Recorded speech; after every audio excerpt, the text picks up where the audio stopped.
Lymphocyte, monocyte, basophil, neutrophil और तुम्हारी eosinophil. ये तो सारी की सारी क्या है नॉर्मल। डब्ल्यूबीसी का बढ़ना ल्यूकोसाइटोसिस, टोटल डब्ल्यूबीसी का बढ़ना क्या कहलाता है? ल्यूकोसाइटोसिस। कम होना क्या कहलाता है? ल्यूकोसाइटोपीनिया। और इनको देखने के लिए अगर डीएलसी की बात चल रही है, डिफरेंशियल ल्यूकोसाइट काउंट, तब तो अपन क्या करते हैं? पीडीएफ करते हैं। अगर टोटल ल्यूकोसाइट की बात चल रही है, तुम्हारे पास क्वेश्चन आ जाए 5 नंबर में टीएलसी, तो लिख के आओगे डब्ल्यूबीसी काउंट। न्यू बार चेंबर लोगे, डायलेटिंग फ्लूइड लोगे, डायलेटिंग फ्लूइड होता है ट्रैक्स फ्लूइड, कितने रेशियो मिलेगा? Na1:20। एक पार्ट किसका लोगे? ब्लड का, और 20 पार्ट किसका लोगे? डायल्यूटिंग फ्लूइड का। 10 मिनट के लिए क्या करोगे? डायल्यूट करके छोड़ दोगे। 10 मिनट बाद न्यू बार चेंबर पे कवर स्लिप लगाओगे, जो डायल्यूशन बनाया उसको ऐड करोगे,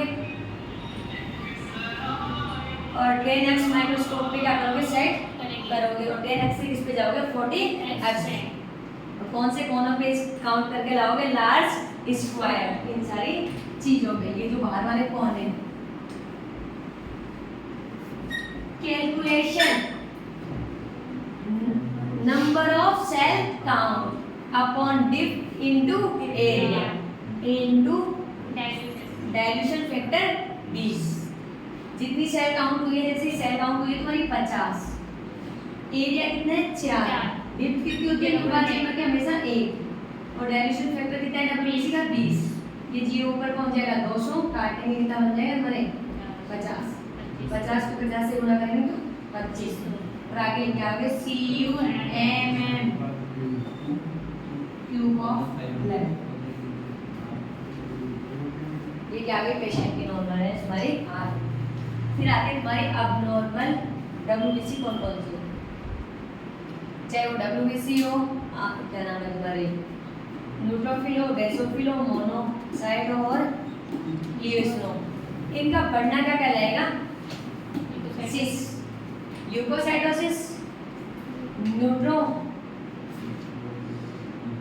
न्यूट्रोफिलिया आएगा शायद,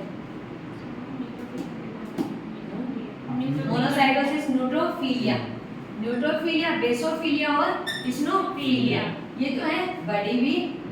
और पीनिया, PENI, न्यूट्रोपीनिया, मोनोसाइटोपीनिया और तुम्हारी ल्यूकोसाइटोपीनिया, और क्या है? इसिनोफिलिया, और कौन से बचे? बेसोफिलिया। इनका मतलब है घटना। अब इनकी नॉर्मल रेंज कितनी पाई जाती है? 50 से 70% तो क्या पाई जाती है? न्यूट्रोफिल पाई जाती है। 40 से 45% क्या पाई जाती है? लिम्फोसाइट। 40 से 45% से कम होना क्या कहलाएगी? लिम्फोसाइटोपीनिया। और बढ़ना क्या कहलाएगी? लिम्फोसाइटोसिस। फिर बात करें अपन न्यूट्रोफिल की। न्यूट्रोफिल की नॉर्मल रेंज कितनी होती है? 50 से 70%। 70 से ऊपर क्या कहलाएगी? न्यूट्रोफिलिया। और कम क्या कहलाएगी? न्यूट्रोपीनिया। और इधर आती है तुम्हारी इसिनोफिलिया। 1 से 6% क्या पाई जाती है? नॉर्मल रेंज में पाई जाती है। इससे ज्यादा होने का कहलाएगी इसिनोफिलिया, कम क्या कहलाएगी? इसिनोपीनिया। एक आती है तुम्हारी बेसोफिलिया। 0 से 2% क्या पाई जाती है? नॉर्मल पाई जाती है। 2 से ऊपर होना क्या कहलाएगा? बेसोफिलिया। कम होना क्या कहलाएगा? पीनिया। और एक आती है तुम्हारी मोनोसाइटोसिस। सिस का मतलब होता है बढ़ना। अगर बढ़ गई 2 से 8% क्या पाई जाती है? नॉर्मल पाई जाती है। इससे बढ़ गई तो क्या कहलाएगी? मोनोसाइटोसिस। और कम होना क्या कहलाएगी? मोनोसाइटोपीनिया।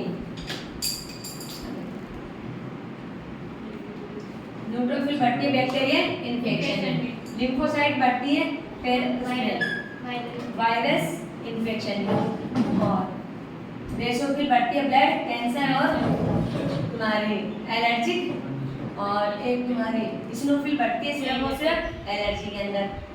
और चलती है मोनोसाइट, किसी भी बैक्टीरिया के इन्फेक्शन हो, चाहे वायरस का हो चाहे पैरासाइट का हो, इनग्लफ करने का काम कौन करते हैं? मोनोसाइट। और तुम्हारी बच गई आरबीसी।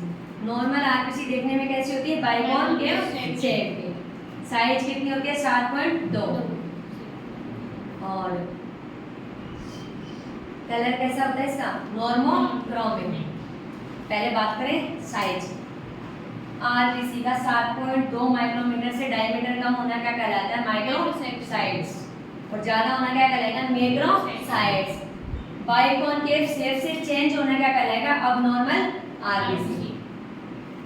कलर, आरबीसी का कलर नॉर्मल है तो क्या कहलाएगा? नॉर्मोक्रोमिक। और आरबीसी का कलर किसकी वजह से होता है? हीमोग्लोबिन की वजह से। और कम कलर हुआ तो क्या कहलाएगा? हाइपोक्रोमिक। और ज्यादा हुआ तो क्या कहलाएगा? हाइपरक्रोमिक। और हाइपरक्रोमिक के अंदर क्या होता है? सेंट्रल एरिया कम हो जाता है। आरबीसी के कॉर्नर में क्या पाया जाता है? ब्लड पाया जाता है। और सेंट्रल एरिया में क्या पाया जाता है? खाली पाया जाता है। और हाइपोक्रोमिक के अंदर सेंट्रल एरिया बढ़ जाता है। और हाइपोक्रोमिक होगी एनीमिया के अंदर, और हाइपरक्रोमिक होंगे तुम्हारी पॉलीसाइथेमिया के अंदर। फिर आरबीसी की साइज छोटी होती है आयरन और थैलेसीमिया एनीमिया के अंदर। आरबीसी की साइज बड़ी होती है पर्नीशियस और मेगलोब्लास्टिक एनीमिया के अंदर। अब नॉर्मल आरबीसी 7.2 से या तो छोटी आए या बड़ी आए। कलर में क्या है? चेंजेज आए। और शेप में क्या है? चेंजेज आए। ओवल शेप की आरबीसी का एक के रूप में होना क्या कहलाता है? ओवल शेप कहलाते हैं। माइक्रोसाइटिक एनीमिया में देखने को मिलते हैं। और माइक्रोसाइटिक एनीमिया में होता है आयरन डेफिशिएंसी वाले पेशेंट। एक होती है तुम्हारी टारगेट सेल। थैलेसीमिया के पेशेंट में क्या देखने को मिलती है? टारगेट सेल की आरबीसी देखने को मिलती है। इसको टारगेट सेल कहते हैं। ये तुम्हारी क्या है? टीयर ड्रॉप और